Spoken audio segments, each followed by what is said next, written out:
আল্লাহর জ্ঞানী মানুষরা সমুদ্রের মতো হয়, তাদের ভিতরে অনেক জ্ঞান থাকে, কিন্তু তারপরেও তারা শান্ত থাকে, বিনয়ী থাকে। আর যাদের ভিতরে সম্পদ কম, তাদের লাফালাফি বেশি। কথা বুঝতে পারছেন? সাগর এত শক্তিশালী হওয়া সত্ত্বেও আপনি তার সামনে গিয়ে দাঁড়ালে সে আপনার পা ধুয়ে দেয়।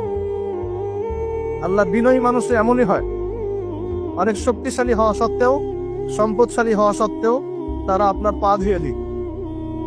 অনেক শেখার আছে, অনেক কিছু।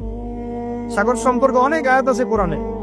যখন সাগরে নৌযান চলাচল করে, তখন আল্লাহ পাক যদি ঝড় ঝাপটা দেন, প্রাকৃতিক কোনো বিপর্যয় দেন, তাহলে মানুষ মুখলেস ভাবে আল্লাহকে ডাকা শুরু করে। যখন সে সেখান থেকে উদ্ধার পায়, আল্লাহ পাক উদ্ধার করে দেন, বিপদ থেকে বাঁচিয়ে দেন, আবার সে আল্লাহর সাথে শিরক করা শুরু করে। এই আয়াতগুলো সূরা ইউনূসের মধ্যে আছে। তো আমরা চেষ্টা করব সাগরের মতো সম্পদশালী হওয়ার জন্য। সম্পদশালী ভিতর থেকে, ভিতরে সম্পদ থাকবে, যেমন ভিতরে জ্ঞান থাকবে, কিন্তু বাইরে বিনয়ী ভাব থাকবে। সাগরের মধ্যে পা ধুয়ে দেওয়ার মানসিকতা থাকতে হবে। এবং যখন সে আল্লাহর হুকুমে গর্জন প্রদান করা শুরু করে, তখন কিন্তু সামন পিছন সব ভাসিয়ে নিয়ে চলে। তাই নরমালি শান্ত থাকতে হবে, যখন আল্লাহর হুকুম আসবে তখন ছাপিয়েও পড়তে হবে।